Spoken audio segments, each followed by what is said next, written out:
billahi minasyaitonir rajim. Bismillahirrahmanirrahim. Assalamualaikum warahmatullahi wabarakatuh. Alhamdulillahirabbil alamin wassalatu wassalamu ala asyrafil anbiya'i wal mursalin wa ala alihi wa sahbihi ajma'in. Subhanaka la ilma lana illa ma 'allamtana innaka antal alimul hakim. Qala rabbi shrah li sadri wa yassir li amri wahlul 'uqdatam min lisani yafqahu qawli, amma ba'. Alhamdulillah, hari ini anda bersama dengan saya Dai Aiman dalam program Tanyalah Ustaz, biar tahu jangan keliru. Apa khabar penonton-penonton sekalian? Harapnya semua dalam keadaan baik. Nampak makcik tu bertelekung lagi duduk depan TV sama-sama nak menyaksikan Tanyalah Ustaz pada hari ini dalam topik pengajian kita yang cukup menarik, iaitu pengajian hadis, iaitu berkaitan dengan kelebihan belajar dan mengajarkan Al-Quran. Elok sangatlah tu. Makcik kita baru je baca Quran tadi kan. Tapi bacanya okey ke tidak tu? Tapi kalau mak-mak kita baca mesti okey kan? Sebab apa? Hari-hari ada kelas pengajian Quran. Dan hari ini kita nak selongkar ataupun kita nak mengkaji apakah dia kelebihan Al-Quran. Bagi mengupas topik kita pada hari ini, kita bawakan kepada anda Prof. Madya Dr. Muhammad Farid Ravi Abdullah. Apa khabar Doktor? Khabar baik. Alhamdulillah. Doktor, orang kata kalau baca Quran ni muka makin manis Ustaz? Alhamdulillah. Betul? Betul lah Ustaz. Betul. Contohnya? Contohnya Ustaz lah. Sebab tu Ustaz, sebab kadang-kadang kalau orang yang cerah ni Ustaz, orang kata muka ada nur. Tapi kalau gelap-gelap sikit macam kita ni Ustaz, orang kata makin manis. Makin manis. Ustaz apa khabar? Baik, Alhamdulillah. Alhamdulillah Ustaz. Aiman sihat? Sihat Ustaz. Lama kita tak bersua Ustaz. Betul. Jadi Ustaz, terima kasih kepada penerbit kena menjodohkan kita lah. Menjodohkan kita betul Ustaz. Tapi Ustaz, kita seronok lah Ustaz. Sebab apa, dah jadi kelaziman makcik-makcik kita, ayah-ayah kita kat rumah tu, lepas je solat subuh, mereka ada bacaan Quran kat masjid Ustaz. Jadi kita rasa seronok. Ada tadarus sebagainya. Jadi Ustaz, sebelum kita nak perbincangan kita, kita nak dengar apa kelebihan mak-mak kita, ayah kita, abang-abang, kakak-kakak kita yang mengaji Quran ni, apa kelebihannya. Ustaz akan cerita selepas ini. Tapi sebelum tu Ustaz, mungkin ada ayat-ayat Quran yang ada kaitannya dengan topik kita pada hari ini Ustaz. Orang kata sedap jugalah kalau dapat dengar. Orang kata halua telinga daripada Al-Fadhil Ustaz. Dipersilakan. Okey, terima kasih. Assalamualaikum warahmatullahi wabarakatuh. Kepada para penonton yang saya kasihi sekalian, ibu ayah, saya doakan supaya ibu ayah dan juga para penonton sentiasa berada dalam rahmat kasih sayang Allah Subhanahu Wa Taala. Rasa seronok kerana kita hidup, sebahagian hidup kita ni kita tentatifkan dia, kita jadualkan dia dengan majlis-majlis ilmu. Hari ini kita akan membincangkan satu topik yang sangat penting berkaitan dengan tajwid. Bagaimana kelebihan orang belajar dan mengajar Al-Quran Al-Karim. Tapi saya sebelum itu, saya nak membacakan ayat suci Al-Quran Al-Karim daripada surah Al-Muzammil. Kalau ibu ayah boleh pegang Quran ataupun buka apps, lagi senang. Surah Al-Muzammil kita akan baca daripada ayat 1 hingga ayat 9. Jom. A'udzu billahi minasy syaithanir rajim. Bismillahirrahmanirrahim. Ya ayyuhal muzammil qumil layla illa qalila nisfahu aw inqus minhu qalila أو زد عليه ورتل القرآن ترتيلا إنا سنلقي عليك قولا ثقيلا إن ناشئة الليل هي أشد وطئا وأقوم قيلا إن لك في النهار سبحا طويلا واذكر اسم ربك وتبتل إليه تبتيلا رب المشرق والمغرب لا إله إلا هو فاتخذه وكيلا Sadaqallahul azim. Alhamdulillah. Alhamdulillah Ustaz. Ini ayat Quran. Betul tajwidnya? Saya rasa tepat sekali Ustaz. Macam saya pula pengadil dia. Ustaz, ayat ni cerita pasal apa Ustaz? Surah Al-Muzammil ini dia adalah surah yang cerita mengenai wahai orang yang berselimut. Muzammil ini orang yang berselimut. Jadi eloklah pagi ni kok masa dia yang berselimut lagi. Halo, yo bangun. Dia merujuk kepada bila Nabi SAW dapat wahyu pertama di Gua Hira, baginda Rasulullah berlari balik ke rumah, ketuk pintu, suruh Khadijah binti Khuwailid Ummul Mukminin Khadijah buka pintu. Bila Khadijah Ummul Mukminin buka pintu, Rasulullah masuk dalam bilik dalam keadaan menggigil. Kesejukan. Rasulullah beritahu pada isteri baginda, Zammiluni. Selimutkan aku. Lalu Khadijah pun selimutkan Rasulullah sallallahu alaihi wasallam. Turunlah wahyu ni, ya ayyuhal muzammil qumil laila illa qalila. Disebabkan ketakutan itu daya iman, Allah beri satu rawatan. Saya rasa rawatan ini sangat mujarab. Kita pegang rawatan ini. Ini meditation from Allah Subhanahu wa taala. Rawatan yang Allah sajikan. Bila kita dalam keadaan gemetar, dalam keadaan gundah gulana, Allah beritahu apa pada Nabi SAW? Qumil laila illa qalila. Bangun malam beribadat, bertahajud, mohon kepada Allah Subhanahu wa taala. Dalam solat itu awinqus auzid alaihi waratil Qur'ana tartila, kan? Ya ayyuhal muzammil qumil laila illa qalila nisfahu awinqus minhu qalila. Sama ada sebahagian malam atau sepertiga malam ataupun berapa tempoh yang sempatlah. Kan? Qumil laila illa qalila nisfahu qus minhu qalila aw zid alaihi waratilil Qur'ana. Mungkin solat tu mungkin kamu rasa letih. Apa kata kamu baca Quran pula? Di selang-selilah. Solat, lengur kaki, kan? Letih, baca Quran dulu. Bangun, solat pula. So dia punya meditation tu, rawatan itu Quran, solat. Quran, solat. Cumanya Allah Subhanahu wa taala sebut dalam surah ini waratilil Qur'ana tartila. Baca Quran dengan tartil. Maksudnya dengan sebutan yang tepat. Begini, tartil ni apa? Dia punya susun tu cantik. Slow and steady kata orang. Macam tadi lah.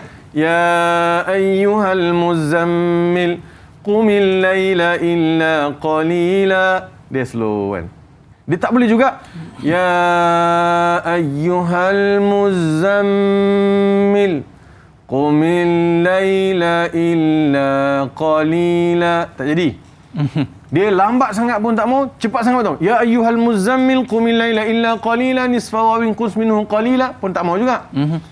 Tartil maksudnya ya ayyuhal muzammil qumil laila illa qalila. Nampak tartil? Itu satu. Yang keduanya, tartil juga membawa maksud membaca dengan tajwid. Tartil tu maksudnya membaca dengan tajwid. Maksudnya mana satu ikhfa, mana satu idgham, mana satu ma'al gunnah, mana satu bila gunnah, mana satu mat pun kena faham juga. Bukan mat mat sentul. Mat sentul. Dia mat maksudnya mat ini panjang. Panjang. Mad al-qasr. Al-maddu wal-qasr maksudnya bincang mengenai mad ni yang dipanjangkan, yang dipendekkan. Mad ini pula terbagi pada dua. Mad asli dengan mad far'i. Mad asli, mad far'i. Mad asli yang dua harakat, mad tabi'i. Mad far'i yang mad lazim. Musaqqal kalimi, mukhaffaf kan, dan sebagainya. Itu mad far'i. Jadi yang ni pun kita kena tahu juga. Bila saya baca ya ayyuhal muzammil, ada berapa hukum tajwid? Ya itu mad jaiz munfasil. Ya ayyuhal muzammil. Jadi mad jaiz munfasil. Saya bacalah 5. Ya, sebab mesti ada sebab. Kenapa datang ya panjang? Wahai, nak panjang panggil. Muzammil. Mim tu ada sabdu. Kena diidghamkan. Muzammil. Lam tu nak sebut macam mana? Muzammil. Tak boleh muzammil. Kan? Mana mau pergi kan? Tak boleh. Dia tak boleh tebal lah. Maksudnya kan? Fi amadi mumaddadah pun tak boleh. Dia sebut lam itu letak dekat mana? Ya ayyuhal muzammil. Lidah letak dekat gigi atas. Ini disebabkan pakai mask. Kalau tak saya buka mask tunjuk kat mana duduk lidah tu. Lidah kita duduk di belakang, gigi atas. Bukan depan. Belakang. Gigi kita macam ni. Macam mana? Gigi kita macam ni. So lidah kita duduk kat belakang. Letak terlembut aja. Sama juga waladdallin. Ada hukum lam ulama bincang. Lembut aja. Ini semua termasuk dalam hukum yang berkaitan dengan tartil. So ini yang kita sebut bahawa orang yang sebaik-baik orang ni, Nabi sebut daripada Uthman bin Affan, khairukum man ta'allamal Qur'ana wa 'allamahu. Sebaik-baik kamu. Wah. Aiman, ni satu ikhtiar, satu pilihan Tuhan bagi kan melalui Nabi SAW ni. Allah nak beritahu sebaik-baik kamu. Sebaik-baik kamu orang yang belajar Al-Quran dan mengajar Quran. Melalui hadis ini Aiman telah menjadikan motivasi kepada para sahabat, sekumpulan sahabat untuk mewakafkan hidup mereka semata-mata untuk Quran. Masya Allah. Motivation from this hadis. Orang putih pagi-pagi. Kan biar makcik kat pagi bagi terkejut. Apa hal pula Ustaz Fadil cakap orang putih pagi ni? Jadi motivasi kepada para sahabat. Sebab itu ada Ahlu Sufah. Sebagai Ahlu Sufah, kerja mereka adalah menghafaz Al-Quran, menyampaikan Al-Quran, mengajar Al-Quran. Apa yang motivasikan mereka? Hadis ni. Khairukum man ta'allama Al-Qur'ana wa 'allama.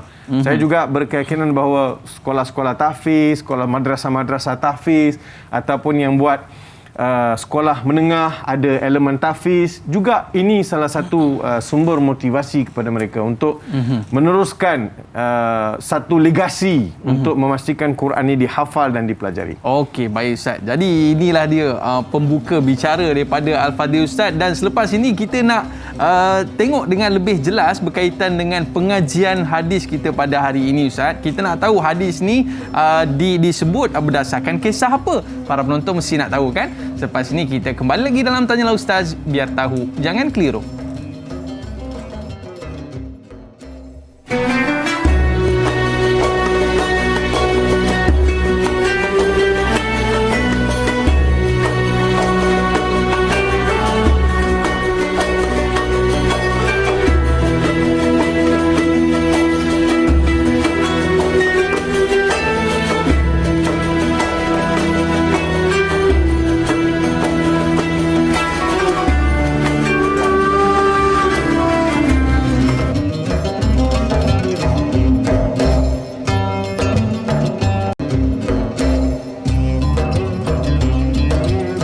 Al-Quran panduan penunjuk jalan, sunnah Rasul penerang kegelapan.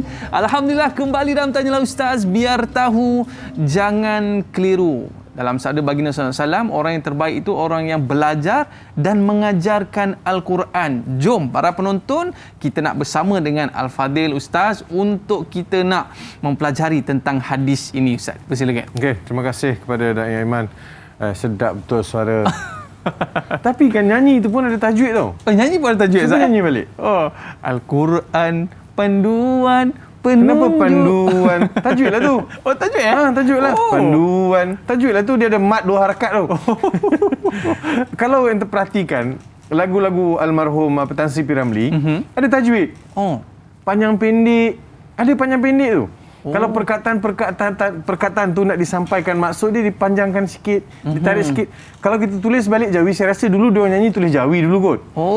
Lirik tu kan, tulis Jawi kan, dia ada panjang pendek. Jawi ni kan dia ada panjang pendek kan. Jadi mungkinlah itu pengaruh kepada dia bahasa kan. Bahasa ni dia mesti ada panjang pendek. Dia mesti ada tajwid bahasa sendiri. Malam bulan di pagar bintang. Kan? Kena letak tu malam. Ni kan malam. Sebab dia boleh buat idgham kat situ sikit. So semua itu ada sebab-musabab. Jadi para penonton, hadis yang telah kita pilih untuk kita diskusi pagi ini adalah hadis daripada Imam Al-Bukhari. Hadis daripada Uthman bin Affan radhiyallahu anhu bahawa baginda Rasulullah sallallahu alaihi wasallam telah bersabda. Kan rawa Uthman radhiyallahu anhu anin Nabiy sallallahu alaihi wasallam qaal khairukum man ta'allama al-Qur'ana wa 'allamahu. Sebaik-baik kamu adalah mereka yang mempelajari Al-Quran dan mengajar Al-Quran. Kita ingat awal-awal belajar, mengajar. belajar, mengajar. Jadi dia mesti keurutan. Aiman nak mengajar ustaz tajwid, mengajar ustaz Quran, Aiman kena belajar dulu. Kena belajar dulu. Sebab itu khairukum man ta'allama al-Qur'ana wa 'allama. Waw itu waw li tertib. Maksudnya selepas belajar dah pandai, ajar orang lain pula. Sebab itu saya pun pelik juga. Akak lama dah ke belajar tajwid? Dah lama dah. Betul. 15 tahun. Lah. Lama betul belajar akak tajwid. Jadi tajwid ni lepas belajar, bila kita dah nampak ada confident level, kita dah kuasai, kita pula ajar orang lain. Oh. Kita pula kena ajar orang lain. Bukan simple kelas je, 3-4 orang mengaji pun tak apa. Yang penting kita ada confident level. Cuma kita pilih lah nak mengajar ni, mungkin kita tengok kawan-kawan kita ada yang masih merangkak-rangkak lagi. Yatarak ra'au. Dalam hadis sebutkan orang yang merangkak-rangkak. Sebab itu orang baca Quran dapat 2 pahala. Orang yang belajar dengan lancar dapat 2 pahala. Orang yang belajar dengan merangkak-rangkak begini. Orang yang lancar baca Quran, dia akan ditempatkan bersama kiramil bararah, kepada orang-orang pilihan Allah, selected people. Sebab apa selected people? Nabi SAW ada bersabda, Ahlul Qur'ani hum ahlullahi wa khasatuh. Ahli Quran adalah orang-orang pilihan Allah. Jadi orang yang akan dinaungi, dilindungi dan menjadi pilihan Allah, ahli Quran. Sebab mereka jadi kiramil bararah. Itu yang pertama, kategori pertama yang melancar bacaan dia macam Aiman. Kategori kedua adalah mereka yang baca Quran merangkak-rangkak. Saya yakin di luar sana ramai yang masih merangkak-rangkak. Merangkak-rangkak maksudnya masih lagi perlukan pada proses pembelajaran. Saya Aiman, masa saya belajar Quran ni, saya melalui proses tu semua. Proses belajar mukaddam. Dulu saya belajar mukaddam lah, masa tu iqra' tak ada, qiraati pun tak ada. Saya belajar mukaddam. An, in, un, yang warna kuning tu. Warna kuning? Tulisan bulat-bulat tu. An, in, un, ban, bin. Jadi belajar situ. Baru masuk panjang sikit bacaan. Lepas tu dah masuk Quran. Bila masuk Quran, awal-awal masuk Quran mengangkat-angkat baca. Innal ladzina kafaru sawa'un alaihim anzartahum amlam. Lama fikir. Amlam tundirhum la yu'minun. Itu namanya mengangkat. Maksudnya masih lagi dalam proses. Tapi kan, abang ingat betul-betul bang, dia walaupun kita mengangkat, tapi kita dah boleh baca. Saya consider dah boleh baca, cuma perlu lancarkan bacaan. Kalau kita rasa masa mula-mula kita baca tu, kita rasa macam mengangkat-angkat, macam susah, kalau kita tinggal, kita tak akan pandai sampai ke sudah. Okey. Believe me or not, kalau tinggalkan disebabkan rasa susahlah berbelit-belit, kita tak akan pandai sampai ke sudah. Tapi kalau kita ambil itu sebagai satu cabaran, walaupun berpeluh dulu, susah, muka surat pertama, muka surat kedua, muka surat ketiga, juzuk pertama, juzuk dua, juzuk tiga. Percayalah pada saya, juzuk ke-10 akan nampak lebih baik daripada juzuk pertama dulu. Sebab dia adalah proses. Proses untuk mematangkan saya membaca. Mulut saya menyebut huruf-huruf Al-Quran. Saya akan jumpa qala, sampai ke sudah saya akan jumpa qala. Qalu saya akan jumpa. Sawa'un saya akan jumpa. Siapa-siapa yang mahir baca surah Al-Baqarah, ingat betul-betul ibu ayah, sahabat-sahabat yang saya kasih sekalian, sesiapa yang mahir baca surah Al-Baqarah 286 ayat, siapa-siapa yang mahir baca, surah lain semua akan jadi mudah untuk dia. Kita kena expertkan surah Al-Baqarah. Berpeluh pun berpeluh lah. Sebab itu Nabi sebut, siapa yang baca Quran ni ra'au dapat 2 pahala. Tadi grup pertama ahlullah wa khasatuhu dah duduk, dah special lah. Special lah. Ni yang grup yang kedua ni, yang mengangkat-angkat ni, masih lagi ada motivation. Nabi tak tinggalkan. Nabi kata baca. Kalau dalam proses mengangkat-angkat baca tu, kata adik katalah meninggal, kita dapat 2 pahala. Pahala pertama kerana susah yang kita lalui. Pahala kedua ialah kita baca. Takkan habis sisik. Jangan compare diri kita yang masih merangkak ni dengan kori-kori lah, dengan kori antarabangsa, kori kebangsaan, dengan Aiman ke kan. Tak boleh. Ui, sedap dia baca. Saya ni apalah sangat ustaz. Saya ni tak tahu ustaz. Saya ni masih merangkak. Jangan. Nabi dah bagi motivation. Nabi dah bagi satu suntikan semangat. Tetap dapat pahala. Dengan susah yang kita lalui masa baca tu, dia tak sia-sia. Aiman nampak tak semangat Ustaz cerita ni? Semangat Ustaz. Sebab apa? Oh, sebab benda ni sangat penting Ustaz. Benda saya lalui. Oh, Ustaz lalui? Ini my personal experience kata orang. Start umur apa Ustaz? Baca? Saya belajar umur 18 tahun. 18 tahun? Umur start 18 tahun baru kenal macam mana bentuk A. Macam mana ba? Macam mana baru kenal umur 18 tahun. Betul-betul boleh baca, Ustaz? Betul-betul boleh baca 6 bulan lepas tu dia boleh baca dah. Oh, 6 bulan je. Tapi masih lagi merangkak lah. Aha. Masih lagi merangkak. Tetapi saya tidak tinggalkan dengan merangkak tu tinggal. Saya usaha juga setiap hari baca, setiap hari baca. Dia jadi kita kekal merangkak daripada umur 20 sampai ke 40 sebab setahun sekali kita baca. Jarang-jarang baca. Abang kena ingat ni sebagai satu motivation, bukan sindiran. Okey. It's a motivation for you. Kalau seminggu sekali kita baca, kita takkan pandai. Kita kena baca setiap hari. Setiap hari. Every day. Mesti peruntukkan masa. Tak kisahlah UCO mana company pun. Tak kisahlah apa jawatan pangkat kedudukan. Quran tak boleh tinggal. Besok nak syafaat ni buka dalam kubur tu, siapa? Selain daripada anak isteri, orang baik, amal soleh, amal jariah kita buat, Quran lah. First yang datang defend kita, Quran dalam kubur. Iqra'ul Quran fa innahu ya'tikum yaumil qiyamati syafi'an li ashabi. Quran yang kita baca tu akan datang beri syafaat dalam kubur. Satu. Keduanya dekat akhirat, Quran akan datang beri syafaat. So, Quran ni akan ikut kita sentiasa. So, mana satu kita nak pilih? Orang yang akan ikut kita sampai ke sudah, sampai ke mahsyar, ataupun orang yang tinggalkan kita dekat kubur? Which one your choice? Choice is yours. Kan? Dah berkabur dah spek mata saya. Baik. Ibu ayah, para penonton yang saya kasih sekalian. So, saya sebut ni, in personal experience. Macam mana Farid Rahwi, yang daripada seorang yang bukan beragama Islam, masuk Islam, belajar Quran, kemudian Allah dengan Quran tu Allah bawa saya sampai ke pentas. Tanyalah Ustaz. Dengan Quran tu Allah bawa saya jauh daripada apa yang saya ingat mula-mula masa masuk Quran. Sampai boleh jumpa kat Jordan, Ustaz? Ya betul. Dia maksudnya, dia starting point tu Quran. Abang kalau Quran tak tinggal, Allah tak akan tinggalkan kita. Kalau tinggal Quran, banyak benda kita akan tertinggal. So, you pegang Quran ni. Quran ni pegang. Sebab itu Nabi sebut, khairukum man ta'allamal Qur'ana wa 'allamahu. Sebaik-baik kamu orang yang belajar Quran dan mengajarnya. So, belajar ni dia ada dua perkara lah. Pertama sekali, belajar tilawatul Quran. Kan? Macam mana nak sebut qaf, kaf, a. Ain ni Aiman, Ustaz belajar sebut huruf Ain ni dekat 1 bulan baru betul. Huruf A. A saja. A saja.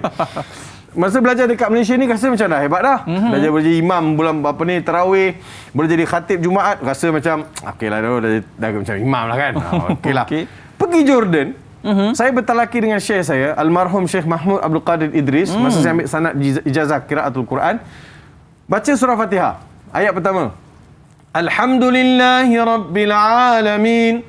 Dia kata, Iqra' marratain. Marrah. Kaman Iqra'. Aid qira'atak. Alhamdulillahi Rabbil Alamin. Dia tak berkenan A saya tu. Okey. Dia kata, Lish A. Dia kata, kenapa A? Kenapa dalam? Bahasa saya tu memang biasa macam tu. La, musyhik. Kata bahasa Jordan tahu kan. Musyhik dia kata. Alamin bitarqiq ya Syekh Muhammad. Bitarqiq maksudnya ain itu huruf dia nipis. 1 bulan saya praktis. Baca dengan dia tak lepas. Baca tak lepas. Dia suruh pergi praktis. Alhamdulillahi Rabbil Alamin. Baru lepas. Alamin. Alamin. Huruf A itu sebulan nak boleh dapat. Masya Allah. Sebab dia mesti tepat. Bila tepat sebut, masuk dalam telinga rasa betul. Orang Arab dia sensitif sebutan huruf ni. Alamin. Sebenarnya kita ni kita guna man. Kita guna. Contohnya kata, Aiman, Ustaz, rumah Ustaz kat mana Ustaz? Ustaz duduk Bandar Seri Putra. Oh, dekat dengan kuis. Oh, Aiman pernah sampai ke? Pernah lalu Ustaz. Okey. Aiman jumpa tak ada sekolah menengah dekat Bandar Seri? Pernah. Pasal ada traffic light. Dah pertama. Ambil kanan. Terus dalam 100 meter ambil kiri. Itulah dia. Oh. Cuba sebut itulah dia. Mana pernah kita sebut Ustaz pertahu tak jangan tak ada sebut tak ada. Tak ada. Mesti alamin. Dia lembut je Zat? Lembut je. So nampak kalau jumpa punca dia sebut kita betul. Saya ingatkan saya je yang sebab saya sungguh-sungguh belajar Quran 6 bulan boleh baca Quran. Saya ambil beberapa orang mu'alaf, saya ajar pula mereka, saya tengok macam mana mereka boleh pandai atau tidak dalam 3 bulan. 3 bulan boleh baca.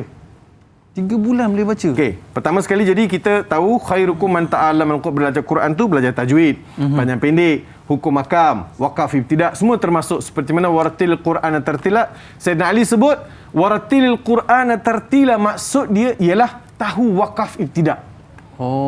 Di mana nak tartilah. berhenti, nak mana nak mula. Kadang ada yang berhenti mengata-kata, mula mengata-kata. Dah rosak makna.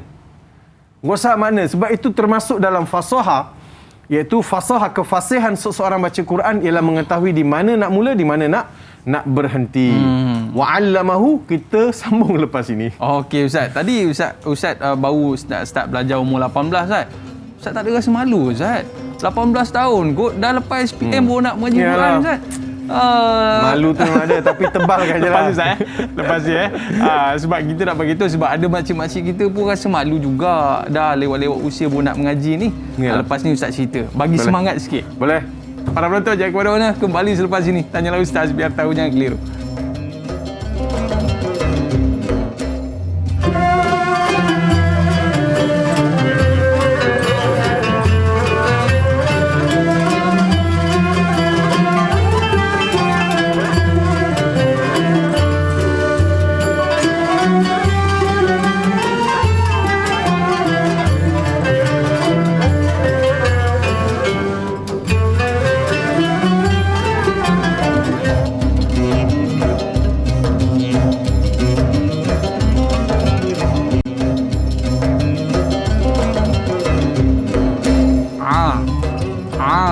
Betul Ustaz? Nipis lagi. Sebab biasa kalau ain tu Ustaz, saya tekan Tak boleh. dia jangan tekan.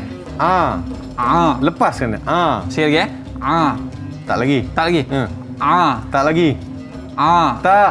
Tak lagi Ustaz sekali lagi Ustaz. Sebab tu Aiman buka mulut macam ni. Okey. Dia kena lebar, dia kena senyum. Senyum. Kan nampak okey sikit. Oh, macam tu. Alhamdulillahi Rabbil Alamin. Alamin. Senyum. Senyum. Oh. Kena buka sikit mulut tu. Kena senyum lah. Senyum. Ayuh.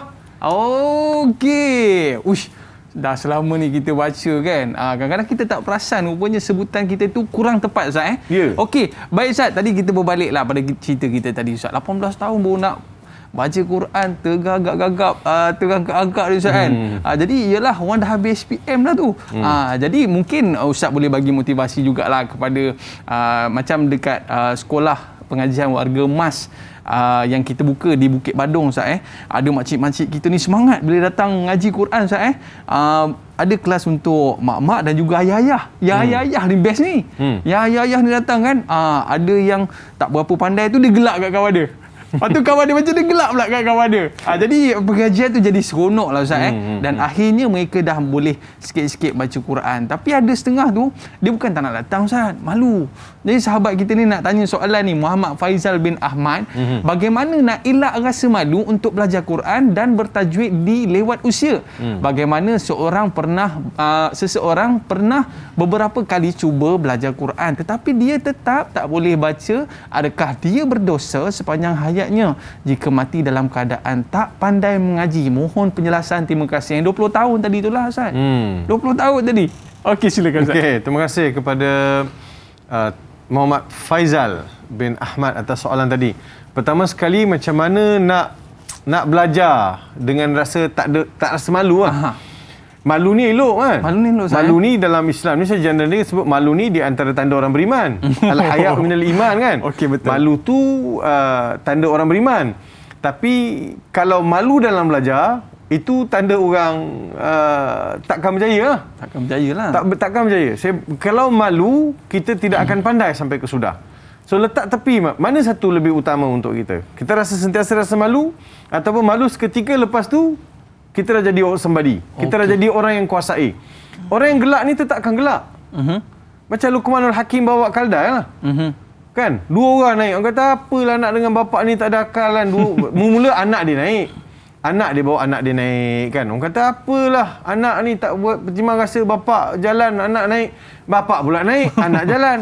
Apalah punya bapak budak kecil disuruh jalan, dua-dua naik. Kata tak betul juga. Apalah zalim dua orang naik kaldai, kesian kaldai tu. Dua-dua turun. Apalah ada kaldai tak naik. Ikut manusia ni sentiasa dia akan bercakap. Kalau nak berhenti orang tak bercakap sampai ke sudah, kita tak akan jumpa jalan penyelesaian. Let people talk. Biarkan orang nak bercakap. Yang nak mengubah kita, yang benefit ni untuk saya besok dalam di sisi Allah Subhanahu wa taala. Dan jangan rasa malu. Malu itu mesti bertempat. Untuk belajar tak ada malu. Allah beritahu, innallaha la yastahyi an yadriba mathalan ma ba'udatan fama fawqaha. Allah Subhanahu wa taala sebut Allah tidak malu untuk melontarkan satu perumpamaan mengenai lalat ataupun lebih kecil daripada lalat. Maksudnya apa? Al-haya ini bukan tak termasuk dalam isu-isu berkaitan dengan belajar. Sayyidina Ali malu nak jumpa Nabi sallallahu alaihi wasallam. Sebab kuntu rajulan badzaan, ataupun Sayyidina Ali ni selalu ada keluar cair lah daripada kemaluan ni. Jadi Sayyidina Ali ni dia malu nak jumpa Nabi. Mazi kan. Jadi dia malu nak jumpa Nabi sallallahu alaihi wasallam, sehinggalah Rasulullah dikirim soalan tu pada sahabat untuk tanya pada Rasulullah sallam. Sehingga Rasulullah sallallahu alaihi wasallam, "Innallaha la yastahi anil haqq." Allah tak pernah malu. Kenapa Ali tak nak tanya dengan aku direct? Itu motivation bahawa jangan ada rasa malu dalam belajar Al-Quran. Jangan malu. Saya ni ada pengalaman orang telefon saya nak belajar Quran. Kata, "Pak, datanglah." Dia datang. Orang dah berumur. Dah berumur, ada jawatan dan sebagainya lah. Saya datang nak belajar Quran. Tapi disebabkan Quran ni saya ni tak boleh. Orang datang nak belajar Quran, kita ajar lah. Datang nak belajar Quran. Sekali datang, saya kata, "Silakan, nak baca surah apa?" Pop, dia keluarkan Iqra. Saya kata, bukan Quran. "Tak, Ustaz, saya tak pandai baca lagi." Okey, tak apa. Saya ajarlah. Takkan saya nak kata, "Apa ni Pak Cik dah tua, kan dah berumur baru nak belajar Quran." Okey. Takkan saya kata macam tu. Orang dah datang nak belajar. Ajar je lah. Sejauh mana boleh pergi, we see what we can do. So, jangan malu. Yang keduanya, ialah berkaitan dengan kalau dia belajar sampai ke sudah tak pandai. Pertama sekali, ada orang macam tu. Dia belajar, macam ada something yang tak lepas. Saya minta supaya kita ni banyakkan istighfar, banyakkan minta ampun, minta Tuhan beri keafiatan kepada kita supaya kita ni lepas dalam membaca Al-Quran. Ada orang yang macam tu. Tapi kalau kita dah berusaha, Aiman, kawan kita dah berusaha, dia tak ada dosa pun, dia orang baik. Orang baik, memang terkenal baik. Tapi dia dah belajar tak lepas juga. Kita serah pada Allah Subhanahu wa taala. Jadi dia berusaha kemudian bertawakal. Tapi jangan tawakal tanpa usaha. Dia kena usaha juga. Sama juga huruf ra, huruf ta, huruf a. Ada huruf-huruf yang susah kita nak sebut. Tapi dengan kekerapan kita sebut, dia akan jadi, lidah kita akan jadi lembut, akan lunak. Memanglah Iman, kita ni orang Malaysia, kita dari Malaysia kan, bahasa kita bukan bahasa Arab. Tiba-tiba kita nak baca Quran, bahasa Arab, sebutan-sebutan itu bahasa Arab. Bila kita baca bukan bahasa kita, orang Arab, okeylah, memang bahasa dia, so dia baca. Kita ni bukan bahasa kita pergi baca. Tapi dalam masa itu pun Arab ramai seluk dengan orang Malaysia ni. Dia kata, Mumtaz, dia kata. Orang Malaysia baca Mumtaz. Aiman duduk dekat Jordan. Bila subjek-subjek tilawah, pelajar Malaysia sentiasa dapat puji ya. Betul, sentiasa dipuji oleh lecturer, sentiasa dipuji oleh pensyarah. Kata, bagus, orang Malaysia ni baca Quran bagus. Tapi itulah kadang-kadang dia kata, antum taqra'una al-Qur'ana bitajwid, masyaallah qira'atukum mumtazah. Walakin ma'al asafil jadid antum la ta'rifuna madza taqra'un. Tak faham Ustaz Minta subtitle lah tu. Okay. Subtitle. Nak subtitle. Dia bila pensyarah ni kata, kamu ni masya-Allah Malaysia baca Quran bagus, tapi kadang-kadang aku rasa sedih kamu baca sedang kamu tak faham apa yang kamu baca. Saya pernah juga cakap, dia kata kamu Malaysia baca Quran, kamu sedap bacaan kamu bagus, tapi kamu tak faham. Saya kata, doktor, minta maaf, saya cakap bukan semua Arab pun faham Quran. Saya jawab, masa Masya PhD Allah. Masa degree tu tak jawab, takut kena marah. Saya kata ramai je orang Arab baca Quran tak faham. Ya, saya ada pengalaman. Saya ada pengalaman dekat Saudi. Masa saya duduk kat Masjidil Haram, tengah baca Quran, tiba-tiba datang seorang syekh duduk sebelah saya. Syekh tu maksudnya dia punya pakaian apa, bukan syekh-syekh yang alim lah, dia orang nampak orang yang ada somebody lah, duduk sebelah saya baca Quran, saya baca Quran. Cuk, dia cuik saya, dia kata, ustaz saya, dia bukan kata ustaz, dia kata, ma makna hadhil ayah? Assalamualaikum, ma makna hadhil ayah? Apa makna ayat ni? Saya tengok dia Arab. Dia tahu tak aku ni bukan Arab. Agaknya tengok colour kan.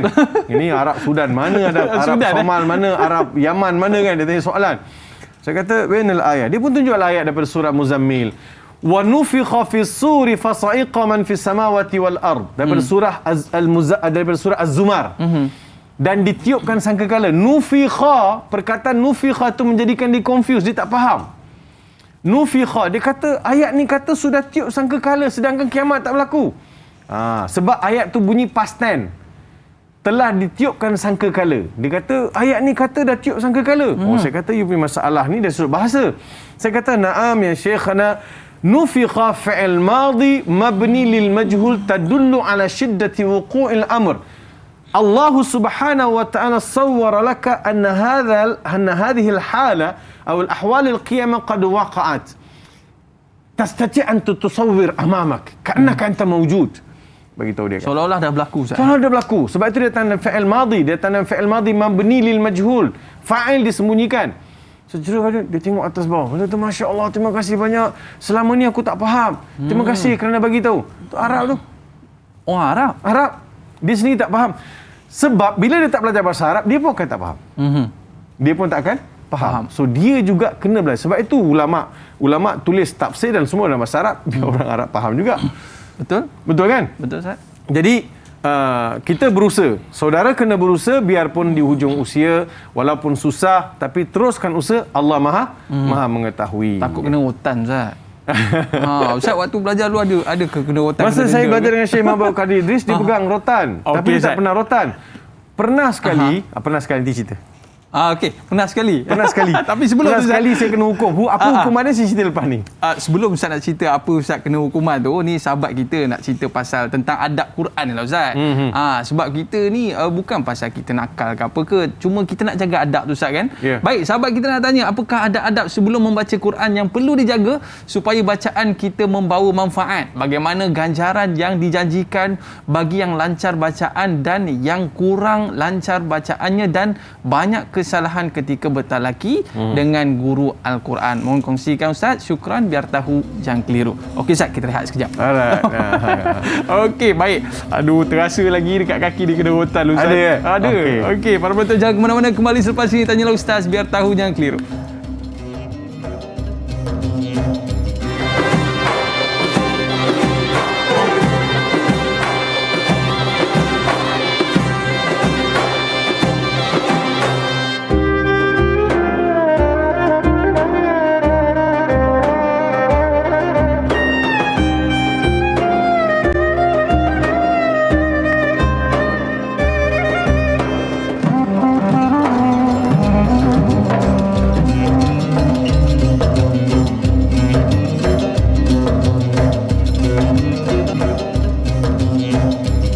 Alhamdulillah, kembali dalam Tanyalah Ustaz, biar tahu jangan keliru. Maklumlah dulu kecil-kecil kan nakal, Ustaz. Kat tapis dulu. Masuk sekejap tak ada orang kata kena piap. Tapi zaman sekarang ni dah tak ada dah rotan-rotan, Ustaz, ya. Tak boleh. Zaman sekarang ni tak boleh dah kot, kan.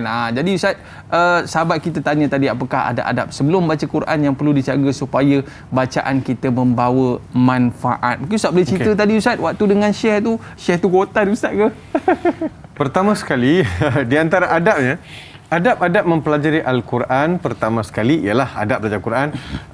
First Aiman. Biasa orang cakap wudu kan. Saya nak letak first sekali. Yang kita nak belajar ni adalah kalamullah. So pertama sekali yang perlu kita mindsetkan ialah tashrifun wa ta'zimun li kalamillah. Maksudnya mengagungkan dan memuliakan kalam Allah. Satu.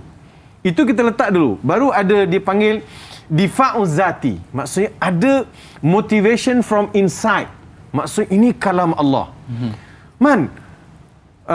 Sambutlah ya. Ya. Okey. Jadi Allah Subhanahu Wa Taala turunkan macam beberapa kitab sebelum Al-Quran. Kita ada Taurat, ada Injil, ada Asfarul Anbiya, ada Zabur. Semua itu Tuhan tak janji nak jaga. Al-Quran Tuhan janji nak jaga. Allah kekalkan Al-Quran ni ke atas umat Nabi Muhammad sallallahu alaihi wasallam sebagai bekalan sampai akhir hayat. Sebab itu pertama sekali kita mesti letakkan Al-Quran, satu kalam yang hebat. Saya kena belajar. Saya mesti jadikan Al-Quran sebagai jalan untuk mendekatkan diri kepada Allah. Itu pertama. Keduanya, barulah kita letak nak baca Quran, ambil wudu. Wudu, kan? Wudu. Ketiganya, menghadap kiblat. Yang keempat, mencari masa yang sesuai. Nak baca Quran ni cari masa yang sesuai, Aiman. Tak boleh tengah sibuk-sibuk. Tengah sibuk-sibuk ambil Quran, kepala kita dah macam-macam. Yang keempat mesti mencari masa faragh. Ba'idun anil ishtighal. Maksud jauh daripada kesibukan. Tiba-tiba nak baca Quran dan suasana sibuk. Tak boleh fokus. Tengah hirup pikuk kan. Buat jamuan kat rumah. Kan saudara mara datang lelaki budak-budak dekat hall kan kita pun Quran nak baca. Jadi tak kenalah matching masa tu. Sebab Quran ni peluang pada ketenangan. Yang kelima, waktu kena pilih waktu yang sesuai. Abang nak pilih waktu mana baca Quran? Waktu Zuhur, waktu Asar. Tapi yang pastinya yang paling indah macam ayat kita baca tadi. Auzida alaihi warattilil Qur'ana tartila. Paling cantik baca Quran sebelum subuh. Tahajud apa semua kan sebelum subuh. Sebelum Zat. Sebelum subuh. Mantuk tu. Tapi macam ni man. Kita tak tengok apa lagi pagi tu. Oh. Itu sedap Zat. Itu sedap. Pagi tu kita tak tengok apa lagi man. Saya mulakan mata saya memandang ke arah kalamullah. Kalau saya dah sibuk dengan benda lain, saya dah tengok macam-macam, lepas tu tengok Quran, dia feeling dia lain man. Cuba. Pagi hari, mata saya belum menatap apa-apa lagi, saya buka Quran, saya menatap kalamullah subhanahu wa ta'ala. Otak pun tak fikir benda lain lagi. Tak ada dah. Belum lagi hirup pikuk. Masih fresh. Itulah masa yang paling sesuai. Tapi kalau tak boleh, jangan pula kata, Ustaz, dah seminggu tak baca Quran, kenapa tak bangun pagi? Tak boleh macam tu. Carilah juga masa lain. Tapi yang penting, masa yang tidak sibuk dan tidak ada kacau bilau ataupun tidak ada hirup pikuk dalam kehidupan. Yang berikutnya yang keenam. Saya nak susun lagi. Yang keenam adab kita ialah tathhirul adawiyat. Maksudnya menyucikan bejana-bejana yang akan sambut Al-Quran. Oh, maksudnya apa tu Ustaz? Maksudnya bila baca Quran, Quran tu masuk dalam jiwa, masuk dalam hati. Hati tu kena bersih. Oh. Kan? Maksudnya di mana Quran tu akan singgah? Dalam Hati. Quran. Dalam jiwa, dalam roh. So, kita kena ada proses menyucikan tazkiyatun nafs. Supaya Quran itu boleh tembus masuk dalam jiwa saya. Kalaulah yang itu kotor, dari mana Quran tu nak beri kesan? Kena bersih. Sama lah man, kalau saya nak letak buah, saya ada satu bejana. Bejana ni macam besin lah man. Kalau nak kata zaman dulu bila kata bejana ni, ialah macam mangkuk sup. Kita makan mi sup tu, kan mangkuk itu dipanggil bejana. Dulu mana ada cawan, mak, tu semua tak ada. Bejana tu lah. So bejana. Jadi kalau saya nak letak buah-buahan dalam bejana, saya ada 10 biji apple, saya letak kat bejana. Kalau bejana itu kotor, buah tu akan jadi apa? Kotor akan lah. tercemar lah. So saya kena bersihkan dulu. Baru saya boleh letak benda yang baik. Jadi dia akan baik lah. So sebab itu ulama sebut kena ada tathhir al-adawiyat. Maksudnya jiwa kita, hati kita. So banyakkan buat penyucian jiwa dengan amal-amal soleh, beristighfar, bertaubat dan sebagainya. Ini di antara adab-adab yang perlu kita perhatikan sebelum kita membaca Al-Quran Al-Karim. Okey, baik Ustaz. Saya teringatlah Ustaz, waktu kecil-kecil tu Ustaz saya ni lepas maghrib saya akan naik basikal Ustaz dan saya akan pergi mengaji dekat rumah Ustazah Esah nama dia. Semoga Allah merahmati dia lah. Amin. Amin ya rabbal alamin. Ada lagi Ustazah? Saya rasa ada lagi Ustaz. Jadi jadi Ustaz, yang paling best ni bukan sebab nak pergi ngaji Quran tu, sebab boleh naik basikal tu. Okey. Sampai satu keadaan sampai accident lah naik basikal tu kan. Allah. Tapi Ustaz, bila kita mengenangkan Fisabilillah tu Iman. Fisabilillah Ustaz. Fisabilillah. Tapi bila kita mengenangkan Ustazah Esah tu Ustaz saya rasa banyak pahala dia Ustaz sebab ramai anak murid yang dia ajar daripada kecil sampai sekarang ni hari-hari mungkin kita baca Quran, mungkin ada pahala untuk ustazah tersebut lah. Jadi sahabat kita ni nak tanya kepada kita ni Ustaz, Nur Dahlia Biru. Assalamualaikum Ustaz dan dai serta semua kru, tanyalah Ustaz, orang yang mengajarkan Al-Quran adakah akan dimuliakan dan mendapat aliran pahala yang berterusan sehingga mereka berada di liang lahat kelak? Mohon pencerahan Ustaz. Terima kasih. #biar tahu jangan keliru. Silakan Ustaz. Ya, terima kasih kepada Nur Dahlia Biru di atas soalan tadi. Of course. Maksudnya sudah menjadi satu janji Allah Subhanahu wa taala, wa man ahsanu qawlan mimman da'a ila Allah. Ayat surah Fussilat ayat 33. Kita pun telah membincangkan dalam siri tadabbur program dalam rancangan Tanyalah Ustaz juga. Kita telah bincangkan ayat itu. Allah Subhanahu wa taala berfirman, "Wa man ahsanu qawlan mimman da'a ila Allah." Siapakah yang lebih baik seruannya melainkan mereka yang mengajak kepada Allah. ulama masukkan khairukum man ta'allama al-Qur'ana wa 'allamahu sebahagian daripada tafsiran bagi ayat tersebut. Maksudnya siapakah lebih baik amalannya dan seruannya kepada Allah Subhanahu wa taala kalau tidak disadurkan dengan ta'allumul Quran, mempelajari Al-Quran Al-Karim. Jadi pahalanya akan mengalir sampai ke akhir hayat. Kan idza mata ibnu Adam inqata'a amaluhu illa min salasin. Bila mati anak Adam, terputus semua urusan dia. Semua putus, melainkan 3 perkara. Antaranya ialah ilmun yuntafa'u bih. Ilmu yang dimanfaatkan oleh anak-anak murid.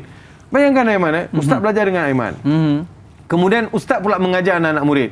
Kemudian anak-anak murid tu pula mengajar, dah pandai mengajar pula orang lain. Jadi dia jadi macam MLM tau. MLM Zat. Dia jadi MLM. Sebab itu pahala tu tak tahu kutip dari mana besok. Betul Ustazah Esah tadi kan, orang kampung, mengajar di kampung. Bukan nama besar pun. Tapi dia melahirkan ramai pelajar-pelajar yang boleh baca Quran. Ramai guru-guru kita yang tidak dikenali, yang menjadi terkenal anak murid dia. Anak murid yang terkenal. Anak murid. Dai Aiman, saya ada pengalaman. Almarhum guru saya Ustaz Hasan Musa meninggal pada bulan 3 baru ni. Sakit. Dia ramai lahirkan kori-kori antarabangsa. Haji Hasan Musa ni, anak murid dia Ustaz Yahya, Ustaz Rahim, Haji Faridah. Ramai anak-anak murid dia yang hebat-hebat. Sebab Haji Hasan Musa adalah anak murid sulung Maksum Pergau, Tuan Guru almarhum Tuan Guru Maksum Pergau. Bila saya pergi mengaji dengan beliau, dan saya juga Ustaz juga pergi mengaji dengan guru anak-anak murid dia. Anak-anak murid dia johan antarabangsa, johan kebangsaan, bawa nama besar.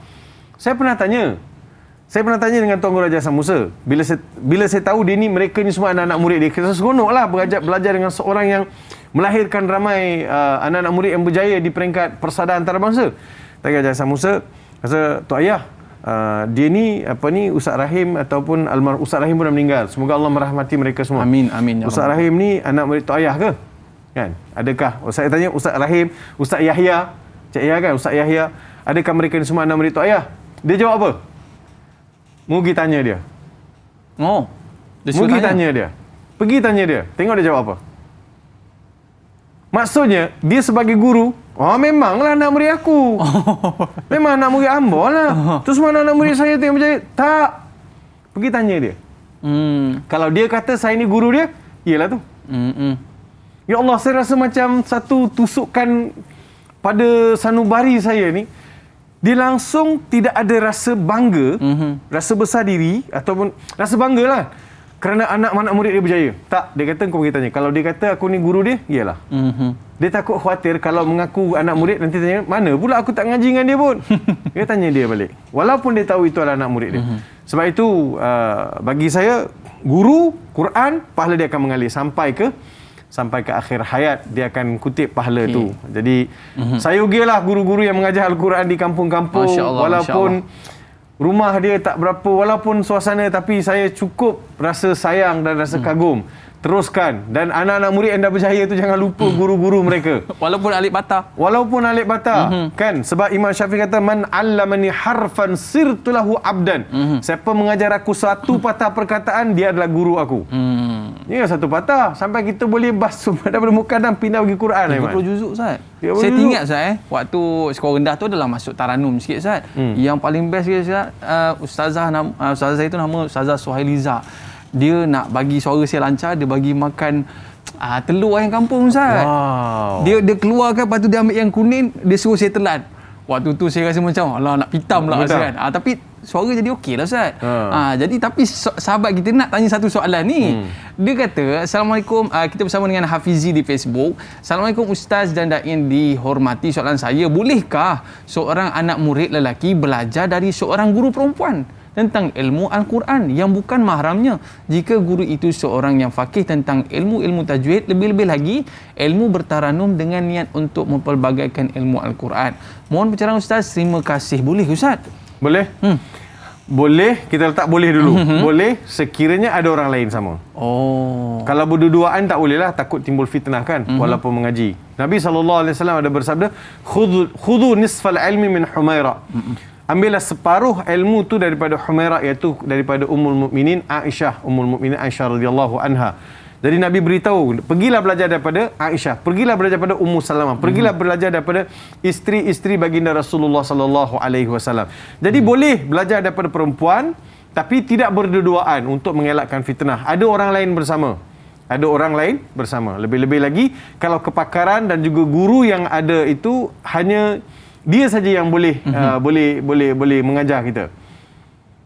Faham tak? Maksudnya contohnya saya ada Datuk Hajah Faridah di Kelantan. Saya nak mengaji dengan Datuk Hajah Faridah, boleh tak? Boleh. Saya pangkat anak.